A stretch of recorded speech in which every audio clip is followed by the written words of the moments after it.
Let's stay with that story because severe weather conditions in Cape Town, as you could see there, have left a trail of destruction with floods displacing hundreds of residents.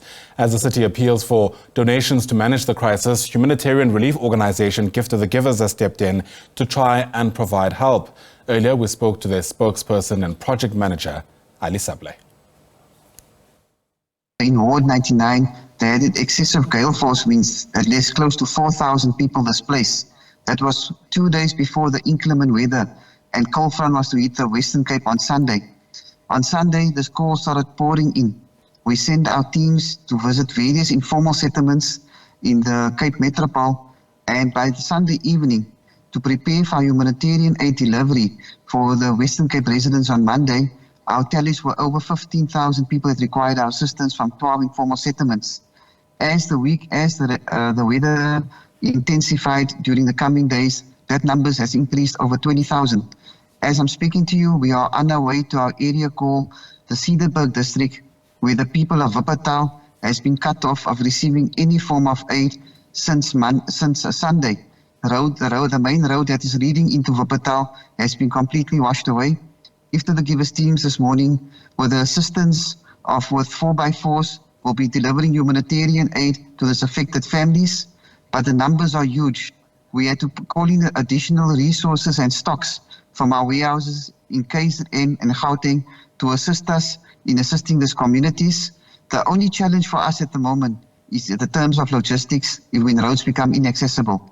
Yeah, absolutely. What would you say is the nature of the assistance that's needed? Because in some instances, people, of course, have been completely evacuated from their homes. I imagine getting to the shops to get food is also quite difficult. And of course, there's a desperate need to keep warm. Most definitely. The major need at the moment is hot meals and food. Just to paint for the viewers a picture. 2 days ago, on Monday, we did an assessment in the area called Lawantli.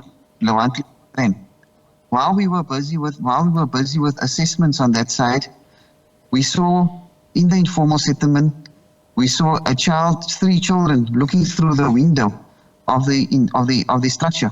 When we opened up the door, the house was completely flooded. Their bedding was washed away, their food was contaminated, their shoes was flowing in front of them. They were only wearing a shorts and shivering, asking us for assistance.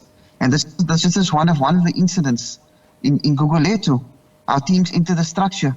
A grandmother who's suffering from arthritis was too weak to come to the truck to come and collect her hot meals and the blankets. She has been lying on the bed since Sunday. She was too weak to get out, and her bedding was completely soaking wet. I don't think there will be enough shelters to accommodate the number of people with this current disaster. It's a huge disaster. Those who are in the community halls, Gift of the Givers are supplying them with mattresses, blankets, etc. But our operations is continuing. Our teams are working in 24-hour shifts to make sure that we get to every individual affected. Although it's challenging, we are trying our utmost. We are working very closely with the local and provincial disaster management teams to get not to prolong any assistance to those who have been reaching out to us. Yeah. Speaking about those teams, how would you describe the morale in your own team, given how I imagine taxing all of this can be? You know, speaking at the debriefing at night, when the team comes back from the field, their main concern is how many stocks do we have for the next day, or which areas are we going back for the next day. We don't try to take in the emotion of the sights we are seeing every day. Although definitely the sight of the three children will be imprinted in my mind for the rest of my life, but we don't try to get emotionally attached, because we know out there are thousands of others that require our support. We did not have chance to have a proper debriefing as to what we've seen or the emotions the teams are going through, because it's just too much for assistance that's required there's too much need from people who's depending on us. So the adrenaline keeps us pumping of reaching us to the people on the other side.